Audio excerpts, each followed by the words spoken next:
여호와께서는 말씀하신 대로 사라를 보살펴 주셨고 약속하신 대로 사라에게 이루어 주셨습니다. 사라는 임신하여 하나님께서 말씀하신 그 예정된 때에 늙은 아브라함의 아들을 낳았습니다. 아브라함은 사라가 낳아준 아들의 이름을 이삭이라고 지었습니다. 아브라함은 하나님께서 명령하신 대로 이삭이 태어난 지 8일 만에 이삭에게 할례를 베풀었습니다. 아브라함의 아들 이삭이 태어났을 때 아브라함의 나이는 100살이었습니다. 사라가 말했습니다. 하나님께서 나에게 웃음을 주셨다. 이 이야기를 들은 사람들도 나처럼 웃게 될 것이다. 어느 누가 사라가 아이를 낳을 수 있으리라고 아브라함에게 말할 수 있었겠는가? 그런데 나는 지금 늙은 아브라함에게 아들을 낳아 주었다. 제가 먼저 고백하겠습니다. 하나님은 나를 사랑하십니다. 나는 그 사랑 안에 있습니다. 하나님은 오늘 나에게 말씀하실 것입니다. 그 말씀에 능력이 있습니다. 그 말씀에 생명이 있습니다. 나의 마음을 하나님께 열겠습니다. 나의 생각을 예수님께 집중하겠습니다. 들은 만큼 변합니다. 들은 만큼 행복해집니다. 긴 기다림이었습니다. 아브람과 사라에게 기다림은 때때로 혼란스럽기도 하고 고통스럽기도 했습니다. 아마 갈대아 우르 지방을 떠나서 가나안 땅에 들어왔을 때만 하더라도 하나님께서 약속하신 그 말씀이 금방이라도 이루어질 것이라고 생각을 했을 것입니다. 그러나 25년의 세월이 흘렀고 아브라함은 100세, 사라도 스스로 아이를 임신할 수 있는 가능성이 사라진 90세의 노인이 되었습니다. 25년 동안 아브라함과 사라가 경험해야 됐던 한숨과 실망의 무게는 무거웠습니다. 그런데 오늘 성경을 보니까 드디어 그 긴 기다림이 끝나게 되었습니다. 1절과 2절 말씀인데요, 같이 한번 다시 읽어볼게요. 한 목소리로 시작. 여호와께서는 말씀하신 대로 사라를 보살펴 주셨고 약속하신 대로 사라에게 이루어 주셨습니다. 사라는 임신하여 하나님께서 말씀하신 그 예정한 때에 늙은 아브라함의 아들을 낳았습니다. 사라가 하나님의 은혜로 임신을 하게 되고 드디어 아들을 낳게 되었습니다. 사라와 함께 기뻐하기 전에 이런 생각이 떠오르는 것을 떨쳐버릴 수가 없습니다. 조금 불경스럽게 들릴 수도 있는데 지금 이 순간 사라가 임신하고 아이를 낳는다라고 하는 기사를 읽을 때 그냥 제 마음속에 떠오르는 생각, 자칫 잘못하면 불경스럽게 들릴 수 있는 그 생각을 그냥 마음 그대로 제가 한번 표현해 보겠습니다. 징하다. 진짜 징하다. 이렇게 주실 거면 좀 미리 주시지. 아이를 기뻐할 수 있는 나이가 지난 다음에 꼭 이렇게 주셔야 되는가? 아이가 난 다음에 기쁨보다 서러움이 먼저 밀려오지 않았을까? 이런 생각을 제가 해보았습니다. 기쁨의 눈물보다 한이 넘쳐서 서러움이 넘쳐나서 눈물이 터지지 않았을까? 저만 그런가요? 정말 징하다 이런 생각이 듭니다. 아니, 약속을 하셨으면 이렇게 피를 말리지 말고 좀 쌈박하게, 화끈하게, 시원하게 이왕 쏘실 거면 깔끔하게 그냥 팍 밀어주시지. 아니, 이렇게 긴 시간 동안 사람을 이렇게 힘들게 하고 피를 말리고 고통스럽게 한 다음에 진을 뺀 다음에 주셔야 되는 이유는 뭔가, 이런 마음이 솔직히 여러분 마음에도 있을 것이고 제 마음에도 있습니다. 그리고 우리는 그동안 아브라함과 사라의 여정, 믿음의 여정을 지금 이렇게 보고 있기 때문에 정말 짠한 마음이 드는 것도 사실입니다. 하나님은 왜 서두르지 않으시는 걸까요? 참 답을 알고 싶은 질문입니다. 아니, 약속을 주셨으면 좀 서둘러 주시든지, 서두르지 않을 거면 미리 약속을 주시지 말고 나중에 바로 직전에 알려주시면 마음고생이라도 덜 할 텐데, 아니 성격 급한 한국 사람처럼 미리 알려주시고 이렇게 더디 응답하시면 말씀을 받고 기다리는 사람은 얼마나 고생인가. 하나님께서 왜 서두르지 않으시는 걸까요? 그 이유를 알 수 있다면 우리는 불필요한 낙심도 피할 수 있을 것이고, 불필요한 실망도 피할 수 있을 것이고, 또 하나님을 쓸데없이 오해하는 것도 피할 수 있지 않을까요? 하나님께서 서두르지 않는 이유, 그 이유가 무엇인지 묵상을 좀 해보려고 합니다. 이미 지난 수주 동안 아브라함의 이야기를 들으면서 우리가 여러 차례 들어왔던 이야기들의 종합판이라고 생각을 하시면 좋을 것 같습니다. 왜 하나님께서 서두르지 않으시는가? 무너져야 하는 아브라함과 사라의 모습이 있기 때문에 하나님은 서두르지 않으시는 겁니다. 우리의 삶 속에서 왜 하나님께서 서두르지 않으시는가? 무너져야 하는 우리의 모습이 여전히 남아있기 때문에 하나님은 절대로 서두르지 않는 것입니다. 여러분, 약속을 받으려면 그릇이 준비되어 있어야 됩니다. 하나님의 약속을 받는 그릇이 뭔지 아세요? 믿음입니다. 약속을 받는 그릇이 준비가 되어 있지 않으면 약속이 임해도 축복이 아니라 재앙으로 돌변해 버릴 수 있습니다. 하나님의 약속이 주어졌지만 우리는 종종 흔들렸던 아브라함과 사라의 모습을 목격하였죠. 다시 한번 살펴볼까요? 아브라함은 약속의 아들 대신 자신의 종 엘리에셀이 자신의 재산을 물려받을 것이다 라고 하나님 앞에 얘기를 합니다. 약속을 믿을 수 없다라는 얘기죠. 사라는 하갈을 통해서라도 아들을 얻기만 하면 그것이 하나님의 약속의 성취인지 알았습니다. 하갈을 이어가라는 선택 어디에도 하나님은 계시지 않았습니다. 그러나 무조건 아들만 생기면 되는 줄 알았습니다. 사라가 아직 하나님의 약속을 모르고 있는 것입니다. 아브라함은 약속을 붙들지 못하고 하나님께 이스마엘이나 축복해 주십시오 라고 이야기를 합니다. 아브라함이 90세, 그리고 아브라함이 100세, 사라가 90세가 되었고 어떻게 이런 노인들이 아들을 얻을 수 있을까? 그는 의심하고 불신하고 웃었습니다. 기가 막힌 거죠. 아직 아브라함에게 하나님은 전능하신 하나님, 모든 것을 이루실 수 있는 엘shaddai의 하나님이 아닌 겁니다. 장막에 찾아오신 하나님께서 사라에게 내년 이맘때 아들을 얻을 것이라 라고 했을 때 사라가 웃었습니다. 기가 막힌 것입니다. 놀려도 이 정도면 받아들일 수 없는 놀림인 것이죠. 사라에게 하나님은 아직 능치 못함이 없는 하나님이 아니었습니다. 아브라함은 여전히 새로운 곳을 옮길 때마다 자기의 목숨을 부지하기 위해서, 해를 당하지 않기 위해서 자기의 아내를 누이라고 거짓말하는 나쁜 버릇이 남아 있었습니다. 견고한 진이죠. 거짓으로 위기를 모면하라고 하는 그 나쁜 모습이 그 안에 남아 있었습니다. 평생 거짓으로 위기를 모면했습니다. 아내의 마음, 아내의 심리 상태, 아내의 고통, 아내의 슬픔, 그에게는 중요하지 않았습니다. 자기 자신을 공경에 빠뜨리지 않는 게 그에게는 더 중요했습니다. 근데 이 아브라함이 믿음의 조상이 되어야 되거든요.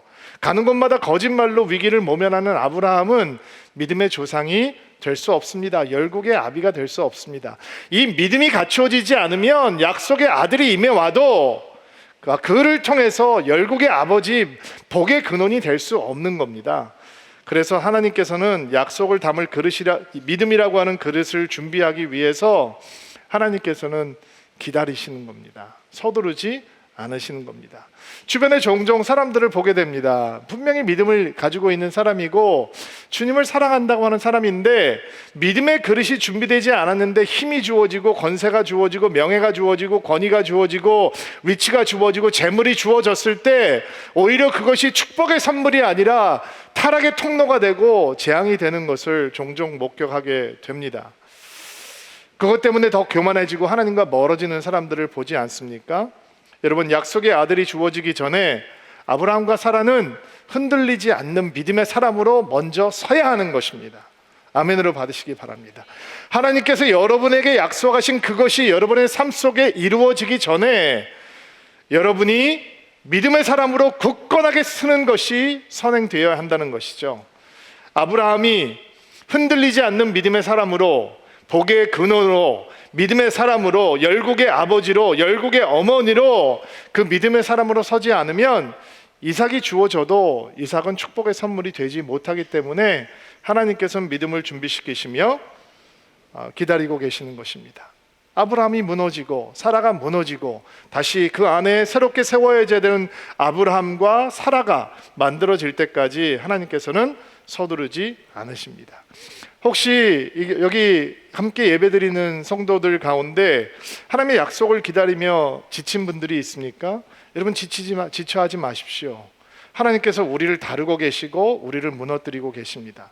하나님의 축복이 약속으로 다가오려면, 하나님의 선물이 우리에게 진짜 이삭이라고 하는 웃음이 되려면 우리 안에 남아있는 나의 모습들이 무너져 내리고 믿음으로만 세워질 수 있는 우리의 모습이 바로 세워질 때 하나님께서 우리에게 그때에 하나님의 선물을 허락해 주시는 것입니다.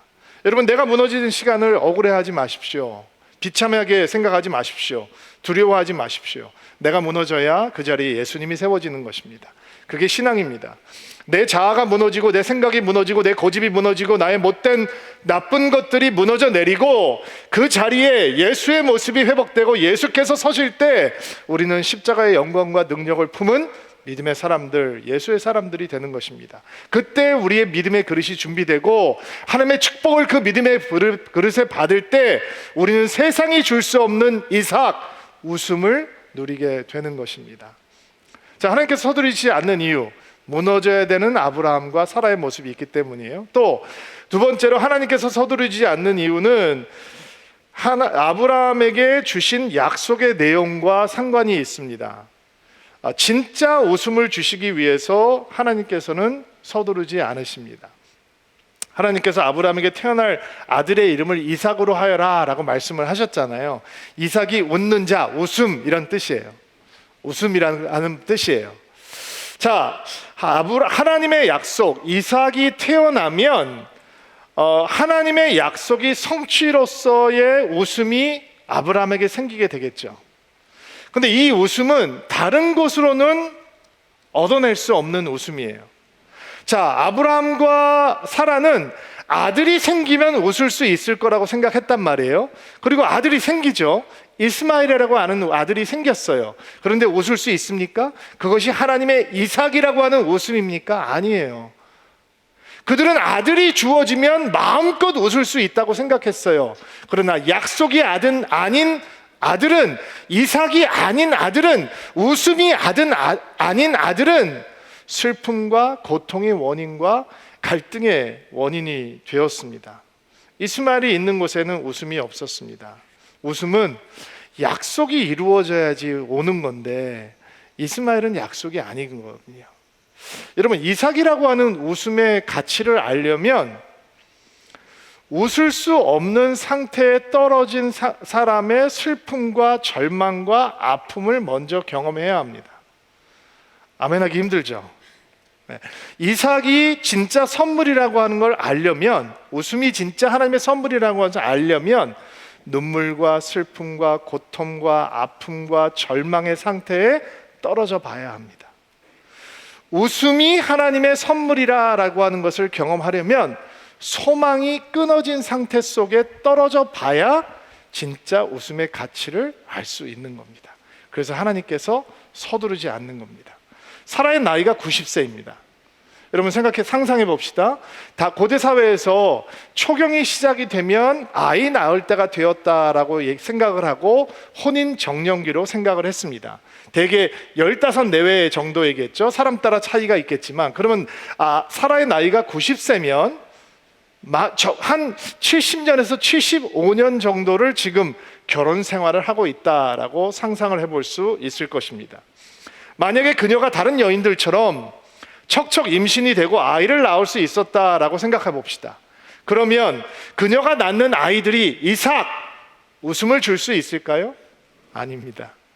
그렇게 낳는 아이는 이삭, 하나님께서 주시는 웃음을 가져다 주지 못합니다. 자신의 힘으로 얼마든지 얻을 수 있는 아이는 이삭이라고 하는 웃음을 가져다 줄 수 없습니다. 사라는 결혼을 하고 75년 여의 세월 동안 고통 가운데 살았습니다. 슬픔 가운데 살았습니다. 수치와 부끄러움과 절망 가운데 살았던 여인입니다. 성경이 사라에 대해서 처음 소개하면서 그의 이름과 함께 뭐라고 소개를 하냐면 그 여인은 임신을 할 수 없는 여인이었다라고 소개를 합니다. 서럽고 한이 맺힌 인생, 그 긴 세월을 보내고 있는 이 여인, 여러분, 그 여인이 애를 얻기 위해서 안 해본 게 뭐가 있었겠습니까? 뭐든 다 해보았을 것입니다. 그러나 그녀의 태는 열리지 않았습니다. 그녀는 아름다운 여인이었습니다. 세상 사람들은 그녀를 탐했습니다. 그러나 그녀의 정체성은 아름다운 여인이 아닙니다. 그녀의 정체성은 아이를 낳을 수 없는 여인입니다. 그녀는 그렇게 절망 속에 갇혀 있었습니다. 그게 사라입니다. 웃을 수 없는 여인, 한 번도 웃어본 적이 없는 여인, 웃을 수 있는 때를 간절히 기다리면서 75년의 세월을 보냈던 여인이 사라입니다. 아브라함도 사라도 아이를 가질 수 없다라고 하는 절망이라고 하는 감옥 속에 갇혀버렸습니다. 그 증거를 보여드릴까요? 창세기 17장 17절 말씀, 아브라함의 생각입니다. 한번 읽어주시겠어요? 시작. 아브라함은 얼굴을 땅에 대고 엎드린 채 웃으며 마음으로 혼잣말을 했습니다. 어떻게 100살이나 먹은 사람이 아기를 낳을 수 있을까? 사라는 아이가 90살인데 어떻게 아이를 낳을 수 있을까? 답은 낳을 수 없다라는 것입니다. 이게 아브라함의 생각이었습니다. 그리고 그는 그렇게 절망의 감옥에 갇혀 버렸습니다. 자, 이번엔 사라의 생각을 들어볼까요? 창세기 18장 10절부터 12절 말씀인데요, 우리 자매님들만 한번 읽어주시겠어요? 10절부터 12절 말씀 시작. 주께서 말씀하셨습니다. 내년 이맘때 내가 너희를 찾아올 것이다. 그때 내가 내 아내 사라에게 아들이 생길 것이다. 그때 사라는 장막 문간에서 그 말을 들었습니다. 아브라함과 사라는 나이가 매우 많았습니다. 사라는 아기를 가질 수 있는 나이가 지나버린 후였습니다. 그래서 사라는 속으로 웃으며 내 남편과 나는 너무 늙었는데 어떻게 우리에게 그런 즐거운 일이 생길까라고 말했습니다. 그 생각에 대한 답은 나는 끝났다라고 하는 절망의 감옥에 사라도 스스로 갇혀버렸던 것입니다. 사라도 자신의 경수가 끊어진 것을 알고 어떠한 가능성도 남아있지 않다라고 결론하였습니다. 아브라함에게도 사라에게도 아이가 생길 것이라고 하는 기대는 없었습니다. 포기 상태가 된 거죠. 절망이에요. 여기를 떨어져야 이삭이 진짜 하나님의 선물이 되는 겁니다. 여러분, 우리 지난주에 너무 기분 나쁜 장면을 하나 목격했잖아요. 블레셋 땅으로 들어갔다가 아비멜렉에게 또 아내를 빼앗기고, 아내를 하나님께서 개입하셔서 아내를 데리고 나오는데 아비멜렉 왕이 이 아브라함에게 남종도 주고 여종도 주고 소떼도 주고 양떼도 주고 은도 줬단 말이에요.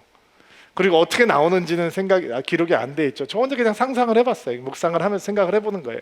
둘이서는 과연 무슨 대화를 했을까? 누가 먼저 걸었을까? 아브라함이 먼저 걸었을 것 같아요. 누가 바로 뒤를 따라왔을까? 저는 사라가 아브라함이 뒤통수를 보면서 따라왔을 것 같아요. 이렇게 말하지 않을까? 양떼 얻으니까 좋니? 남종 생기니까 좋아? 야, 나 때문에 은 얻으니까 좋아? 나는 너한테 중요하지 않니? 내 마음은 너한테 소중한, 이런 생각이 들지 않았을까? 이게 설교니까 이 정도지, 만약에 제가 그 자리에서 액트를 연기를 해보라 그러면 진짜 들었다 나올 것 같아요. 기가 막히는 상황이죠. 여러분, 웃음이 생길 통로가 없어요. 사라는 자기 자신을 봐도 절망이고 남편을 봐도 더 절망이에요. 기쁨이 들어올 문이 다 막혀버렸어요. 여기를 봐도 실망이고 저기를 봐도 슬픔이고 저 위를 봐도 한숨이고 땅을 봐도 절망이에요. 근데 은혜의 신비가 여기에 있어요. 은혜의 신비는 하나님의 웃음을 웃으려면 먼저 이 상태로 떨어져야 한다는 거예요. 그러니까 이게 하나님의 저주 때문에 이 절망 상태를 경험하는 게 아니고 하나님께서 주시는 이삭이라고 하는 웃음이 얼마나 강력한 선물인지 알게 하려면 그 웃음이 아니고는 웃을 수 없는 최악의 절망 상태로 떨어져 봐야 되는 거예요. 아마 아브라함과 사라에게 조금이라도 가망성이 남아 있었다면 자신들에게 생긴 아들이 하나님의 선물이라고, 하나님의 약속이라고 생각하지 않을 거예요. 아, 내가 누구의 말을 들었더니 아들이 생겼어. 내가 그동안 평소에 좋은 걸 많이 먹어놔서 아들이 생긴 거야. 내가 운이 좋아서, 내가 그동안 선하게 살아서 이런 복을 받는 거구나. 하나님의 은혜는 말고 모든 다른 이유를 동원해서 우리에게 이 아들이 주어진 거다라고 생각하고 혼자 기뻐하겠죠. 그러니까 신라 같은 소망도 자신들에게 없다라고 하는 완전한 절망 상태에 빠지지 않으면 하나님의 약속이 가져다 주는 웃음이 얼마나 놀라운 축복인지 그들은 맛볼 수 없는 거예요. 그러니까 일단은 절망 상태까지 떨어질 때까지 하나님께서는 조용히 기다리고 계시는 거예요. 진짜 선물을 주시려고, 진짜 웃음을 경험하게 해주시려고. 혹시 이런 절망의 상태에 떨어져 본 경험을 해보셨나요? 저는 신목사와 10년 전에 한번 그 경험을 했었어요. 서울드림교회 개척을 준비하면서 시작을 할 때는 하나님께서 인도해 주실 거라고 뜨거운 마음을 가지고 시작했는데 현실은 그렇게 녹록지 않더라고요.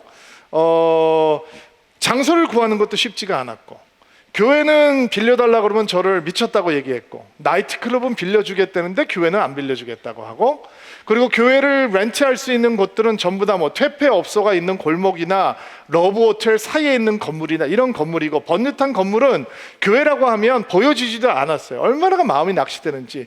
처음에는 마음이 씩씩하고 밝았는데 이런 상황들을 계속 만나게 되니까 어둠이 점점 깃들게 되고 실망하고 좌절하고 한숨이 나오고 막 이런 상태가 됐어요. 그런데 평소에 저하고 가깝게 교제하고 있던 자매님 한 분이, 성도님 한 분이 자기 건물에 사무실이 조그만 게 하나 있는데 그 지금 비어있는 사무실 공간이니까 목사님들 사무실하고 사람들이 와서 모여서 성경 공부할 수 있는 조그만 공간이 있으니까 목사님 그냥 들어와서 쓰시면 돼요, 이렇게 말씀을 하시는 거예요. 전화가 왔어요.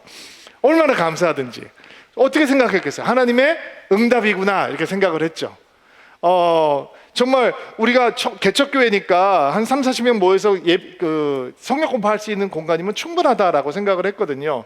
그런데 어떤 이유 때문에 그곳에 못 들어가게 됐어요. 목사님 죄송합니다라는 얘기를 듣고 전화를 끊는데 진짜 캄캄하더라고요.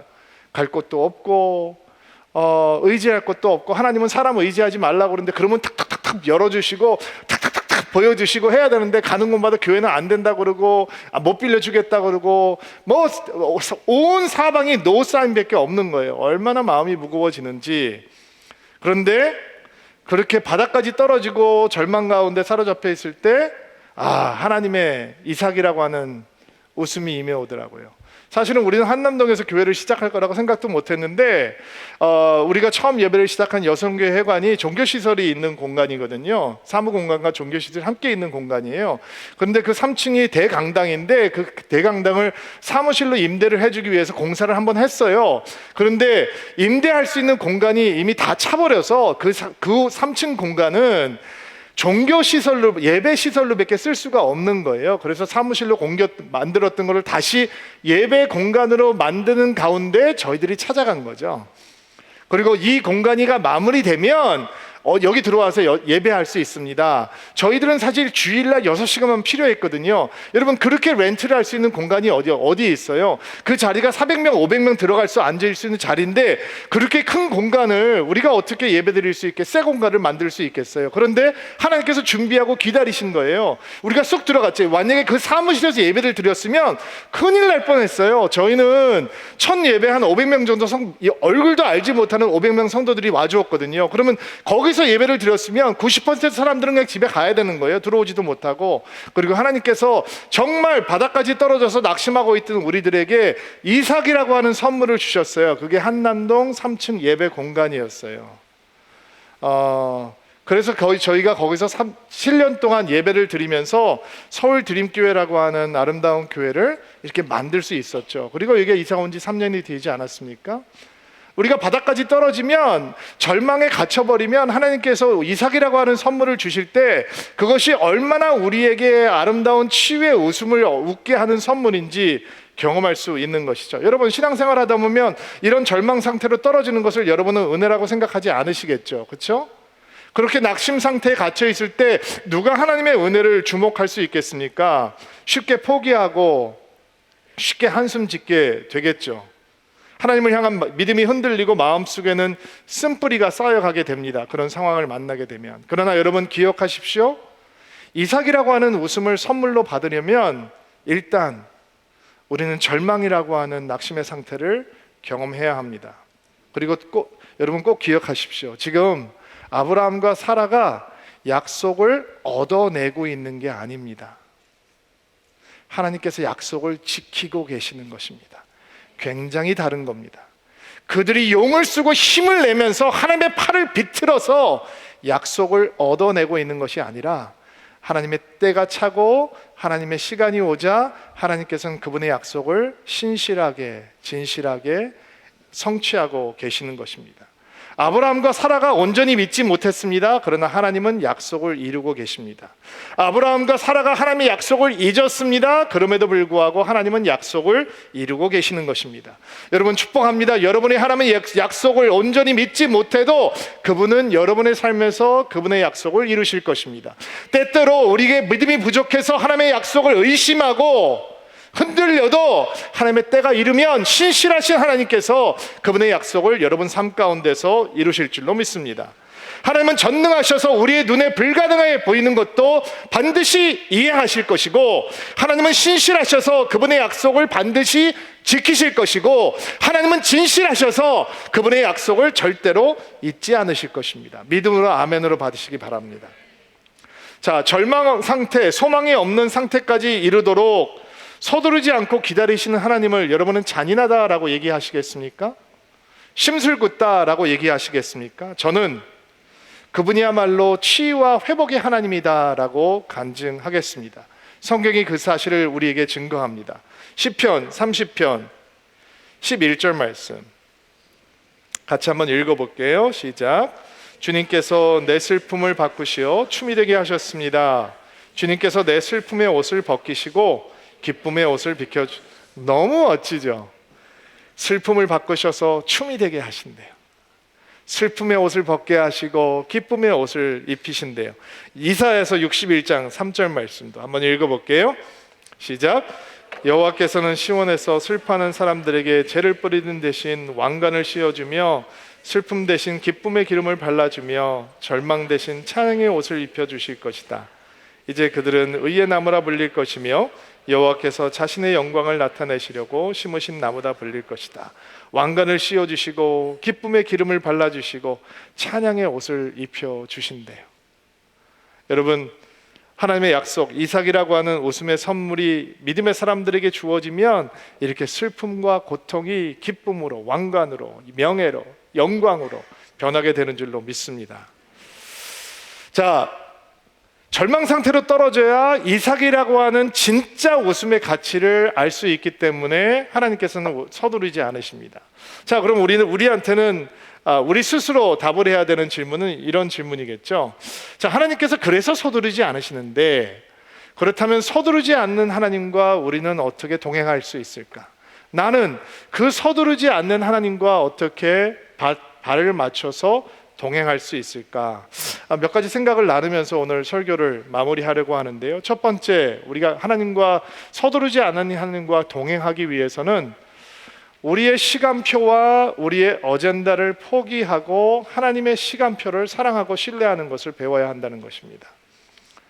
아브라함과 사라의 믿음의 여정에서 하갈이라고 하는 실수, 이스마엘이라고 하는 실수가 등장하는 이유는 그들이 자신의 시간표를 가지고 있었기 때문입니다. 빨리빨리 안 이루어지는 게 너무 힘든 거죠. 그래서 자기네 시간표에 맞춰서 하나님의 약속을 얻어내고 싶었던 겁니다. 자, 그러면 우리가 겸손하고 정직하게 우리의 삶을 들여다본다면, 여러분의 삶, 제 삶을 들여다본다면 아마 여러분들은 하나님의 어떠함에 대해서는 불만이 없으실걸요? 하나님의 신실하심에 대해서도 여러분은 별로 의심이 없으실걸요? 여러분의 불만은 어디 있냐면 하나님의 타이밍에 있습니다. 하나님의 시간표에 있는 거죠. 왜 하나님의 시간표의 파동과 우리의 시간표의 파동이 같지 않냐라는 것입니다. 하나님의 신실하심이 왜 내 시간표에 맞춰서 착착 이루어지지 않느냐라고 하는 것이 우리의 불만입니다. 그런데 하나님의 약속이 완전하신 것처럼 하나님의 시간표도 완전하십니다. 아멘으로 받으십시오. 이런 말씀은 머리로는 이해가 안 됩니다. 감정으로는 납득할 수 없습니다. 그러니까 믿음으로 아멘으로 받아야 되는 것입니다. 하나님의 약속이 신실하신 것처럼, 하나님의 약속이 완전하신 것처럼 하나님의 시간표도 완전하시고 신실하시다라고 우리는 믿어야 하는 것입니다. 하나님의 실수가 없는 하나님이시니 하나님의 시간표도 실수가 없으신 것이고, 하나님께서 완전하신 분이시니 하나님의 시간표도 완전하신 것입니다. 그렇다면 하나님께서 그 약속을 이루실 뿐만 아니라 하나님의 때에 그 약속을 이루실 때 그것은 최선의 선물이요 최고의 선물이 되는 것입니다. 자, 서두르지 않는 하나님과 동행하는 법, 나의 시간표와 나의 어젠다를 버리고 하나님의 시간표와 하나님의 어젠다를 끌어안으면 쉬워진다는 거예요. 또 두 번째, 서두르지 않는 하나님과 동행하려면 기다림의 시간 속에 말씀을 붙들고 말씀을 붙드는 훈련과 연습이 필요하다라는 것입니다. 1절과 2절 말씀 다시 한번 읽어볼게요. 1절, 2절 다시 한번 읽어주세요. 시작. 여호와께서는 말씀하신 대로 사라를 보살펴 주셨고 약속하신 대로 사라에게 이루셔 주셨습니다. 사라는 임신하여 하나님께서 말씀하신 그 예정된 때에 늙은 아브라함의 아들을 낳았습니다. 반복되고 있는 말씀이 있죠. 여호와께서 말씀하신 대로, 여호와께서 약속하신 대로, 하나님께서 말씀하신 약속은 말씀을 따라 이루어졌습니다. 약속을 기다리면서 실망 때문에 무너지고 섭섭하고 하나님께 삐지지 않으려면 우리는 하나님의 말씀, 약속의 말씀, 변하지 않는 말씀, 그 말씀을 붙드는 훈련과 연습이 필요한 것입니다. 너무 익숙한 단어죠. 그런데 말씀을 붙드는 게 어떤 것이냐? 가장 파워풀하게 하나님의 말씀을 붙들 수 있는 방법이 있는데, 먼저는 말씀을 외우는 겁니다. 암송하는 겁니다. 왜냐하면 하나님의 약속이 가물가물해지거든요. 우리의 삶 속에 눈에 안 보이니까 가물가물해진단 말이에요. 그러면 우리를 향해서, 스스로를 향해서 그 약속의 말씀을 외치는 것입니다. 암송. 제가 DBS를 하면서 말씀을 암송하는 DBS를 해야 되겠다는 마음이 계속 생깁니다. 만약에 여러분들이 일주일에 보기가 10주 동안 저희가 DBS를 시작하는데 그 학기 동안 하루에 한 구절씩만 외울 수 있으면 10주면 여러분들이 50개는 외울 수 있을 거 아니겠어요? 너무 기대가 되죠. 그 말씀을 여러분이 먹고 소화하고 기대 안 돼요?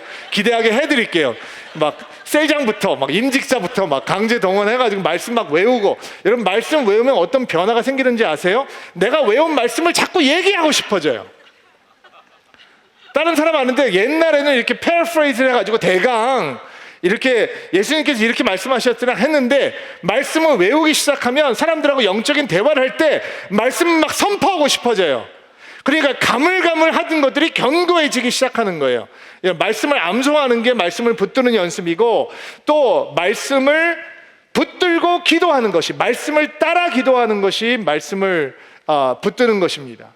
내 생각대로 기도하면 흔들려요. 기도해도 마음이 답답하단 말이에요. 그러나 말씀을 따라 기도하면 하나님을 향한 소망으로 우리의 영혼에 가득 차오게 되는 것입니다. 또 세 번째는 말씀을 포식하는 것입니다. 만족하게 먹는 것입니다. 넘치도록 먹는 것입니다. 말씀을, 우리 서울 드림교회는 말씀 읽는 교회입니다. 말씀 공부하는 교회입니다. 여러분 서울 드림교회에서 아름답게 신앙생활 하려면 말씀으로 멀리 떨어져 있으면 안 됩니다. DBS 하셔야 합니다. 서울 드림교회 리더십 되려면 DBS 열심히 하셔야 됩니다. 하고 또 하고, 배우고 또 배우고, 먹고 또 먹고. 근데 말씀의 특징은 뭐냐면 먹으면 먹을수록 식욕이 더 왕성해진다는 거예요. 그 말씀을 삼키고 소화하고 우리 안에 가두게 될 때 우리가 기다림 속에서 지치지 않고 말씀을 붙드는 연습을 하게 되는 거죠. 말씀을 외우고 말씀을 붙들고 기도하고 말씀을 만족스럽게 먹을 때 우리는 기다림 속에서 서두르지 않는 하나님과 동행할 수 있는 믿음을 배우게 되는 것입니다. 마지막으로 서두르지 않는 하나님과 동행하기 위해서는 우리는 멀리 보는 연습을 해야 합니다. 영적으로 근거리에 시선을 두는 것이 아니라 원거리에 시선을 갖는 기쁨을 배워야 한다라는 것이죠. 히브리서 11장 11절부터 13절인데요. 우리가 한번 한 목소리로 읽어볼게요. 시작.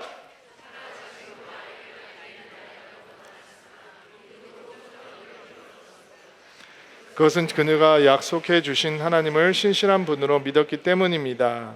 나이가 많아 거의 죽은 사람과 같음 없었던 한 사람부터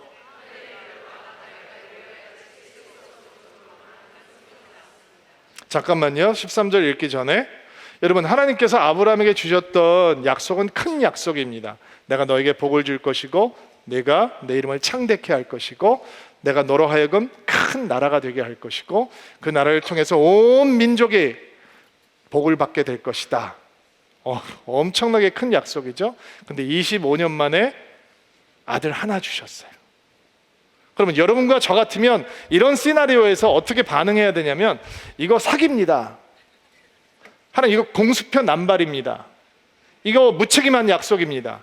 어떻게 아들 하나를 줘놓고 내 이름이 창대하게 될 것이고 내가 큰 나라가 될 것이고 이 큰 나라를 통해서 모든 민족들이 복을 받게 될 것이라고 하는 약속을 어떻게 이게 연결이 될 수 있겠습니까? 생각을 할 수 있어요. 그래서 다음 말씀이 중요해요. 13절 말씀 보세요. 이 사람들은 모두 믿음을 따라 죽었습니다. 그리고 주목하세요. 그들은 하나님께서 그 백성에게 약속하신 것을 받지는 못했으나, fully 받지는 못했으나, 완전하게 받지는 못했으나, 읽으세요. 앞으로 올 것을 멀리서 보고 기뻐하였습니다. 이게 믿음이란 말이에요. 서두르지 않는 하나님과 동행하기 위해선 한 치 앞만 보고 있으면 실망할 수밖에 없다니까요. 멀리 봐야 돼요. 아직 이루어지지 않은 것들을 바라보고 기뻐하는 연습을 해야 하는 것입니다. 한 치 앞만 보면 기뻐하다가도 금방 실망하게 되지만 앞에 다가올 것을 보고 미리 기대하고 기뻐하는 것이 믿음의 권능이요, 믿음의 힘인 것입니다. 여러분, 이삭을 통해서 열방을 보게 되는 것이 믿음입니다. 이 믿음이 여러분의 믿음 되기를 주의 이름으로 축복합니다. 이삭을 보니까 불가능을 깨고 역사하시는 하나님이 보입니다. 이삭을 보니까 약속을 이행하시는 신실한 하나님이 보이는 것입니다. 이 약속을 지키셨다면 아직 이루어지지 않은 약속도 지키실 수 있고 지키실 것이라는 확신을 갖게 되고 마치 모든 것들이 이루어진 것처럼 기뻐하며 그 삶을 주님 앞에 드릴 수 있는 것입니다. 자, 그렇다면 우리 사랑하는 드림인들, 여러분 삶 속에도 더디 이루어지는 약속이 있죠. 기도하고 있는데 아직 이루어지지 않고 있는 것들, 한 치 앞만 보면 낙심이고 실망입니다. 근데 멀리 보십시오. 어떤 분들은 아이를 기다리는 부부도 있고, 취업을 기다리고 있는 청년들도 있고, 결혼을 기다리고 있는 청년들도 있고, 고생의 시간이, 고통의 시간이 빨리 끝나도록 기도하고 있는 성도들이 있습니다. 왜 이렇게 기다림의 시간이 반복돼야 되는지 하나님을 향해서 섭섭한 마음이 드는 분들도 계실 수 있습니다. 그러나 믿음은 아직 이루어지지 않은 것들 통해서 하나님의 은혜를 보는 것입니다. 하나님의 신실하심을 보고 그것을 받은 것처럼 기뻐하는 것입니다. 믿음은 여기를 보는 게 아니라 저기를 보는 것입니다. 여기에는 언제나 이루어지지 않은 것들이 존재합니다. 그러나 저기에는 모든 것들을 다 응답하시는 하나님의 신실하심이 있습니다. 믿음은 이 땅을 보는 힘이 아니라 이 땅을 넘어선 영원한 세계를 보는 힘입니다. 아브라함은 이삭을 받고, 사라는 이삭을 받고 여기를 보는 게 아니라 저것을 봅니다. 그리고 그들은 기뻐할 수 있었다라는 것입니다. 오늘 말씀을 보니까 이 기쁨의 향연을 누리고 있는 사람이 사라예요. 얼마나 기쁜지 몰라요. 하나님 진짜 멋진 분이에요. 이 아브라함은 이름을 이삭이라고 짓고 8일 만에 할례를 빼놓고 행한 거 빼놓고는 지금 이 기쁨의 축제는 사라가 온전히 누리고 있어요. 6절과 7절 말씀 보세요. 오늘 설교의 결론인데 읽어주세요. 시작.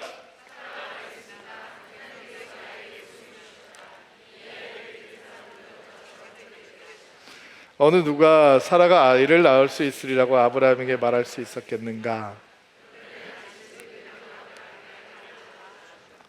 이삭이 태어나니까 사라의 서러움이 단번에 다 씻겨져 내려가요. 놀라운 치유의 역사예요. 25년 동안 기다림 속에서 하나님께서 의도하신 게 뭐였을까요? 사라의 아픔, 슬픔, 고통, 서러움, 한 이런 것들이 씻겨나가기 원하는 거였어요. 그런데 그녀는 지금까지 버티고 살았어요. 참고 살았어요. 견디고 살았어요. 하나님의 마음이 얼마나 안타까워. 여러분, 신앙의 목표는 견디는 것, 참고 인내하는 것, 이런 거 아닙니다. 신앙의 목표는 하나님께서 의도하시는 것은 여러분에게 이삭이라고 하는 웃음이 터져 나오는 겁니다. 그리고 이 이삭이라고 하는 웃음의 능력은 어디 있느냐? 내가 웃게 되었다라는 것을 끝나지 않습니다. 아들을 얻고 내가 마음껏 웃고 있는데 이 소식을 들은 다른 사람들이 웃게 될 것이다 라는 겁니다. 그들이 내가 이삭을 얻었다라고 하는 얘기를 듣고 내가 지금 이삭의 축복을 누리고 있다는 얘기를 듣고 그들도 이삭의 축복을 누릴 것이다. 이게 바로 하나님께서 믿음의 사람들에게 주시는 축복입니다. 이 이삭이 전염성이 있는 겁니다. 확장성이 있는 겁니다. 파급 효과가 있는 것입니다. 사라가 웃으니 다른 사람도 웃고 사라의 절망이 끝나니 다른 사람들의 절망도 끝나는 것입니다. 이런 축복이 오늘 예배하는 드림인들에게 가득 넘치게 되기를 바랍니다. 여러분이 웃으면 다른 사람들에게도 그 웃음이 퍼져가고 여러분들의 절망이 끝나면 다른 사람들의 절망이 끝나고 이런 축복이 우리들에게 그리고 주의 몸된 교회에 가득 넘치게 되기를 주의 이름으로 축복합니다. 같이 한번 기도합시다. 여러분 가슴에 손을 얹고 한번 안수하시겠어요? 여러분을 축복하고 기도하겠습니다. 하나님, 웃지 못할 상태에 있는 분들, 짙은 암흑 같은 절망 같은 환경, 소망이 없는 것 같은 환경 속에 갇혀 있는 분들, 특히 오늘 그분들을 위해서 기도합니다. 하나님, 웃고 싶은데 웃을 이유를 찾지 못하는 인생들이 있습니다. 슬픔의 이유도 실망의 이유도 쉽게 찾아낼 수 있는데 웃어야 할 이유를 찾지 못해서 너무 괴롭습니다. 바로 그 자리에 그런 인생에게 하나님의 은혜를 부어 주옵소서. 거기서 웃게 하시는 하나님을 만나게 하시고 이삭이라고 하는 하나님의 참된 웃음을 찾게 하소서. 우리는 약속을 주시고 그 약속을 이루시는 하나님을 믿습니다. 서두르지 않는 하나님을 원망하지 않고 그 하나님을 신뢰하고 동행하는 인생이 되기를 소망합니다. 우리의 시간표를 포기하겠습니다. 하나님의 시간까지도 사랑하고 신뢰하게 하옵소서. 하나님을 기다리며 말씀을 붙들게 하옵소서. 말씀으로 우리의 영혼을 채우며 약속으로 우리의 기도를 이끌어가고 말씀으로 만족스럽게 우리의 마음을 채우게 하옵소서. 아직 이루어지지 않은 하나님의 약속을 보며 먼저 기뻐하는 믿음의 능력을 배우게 하소서.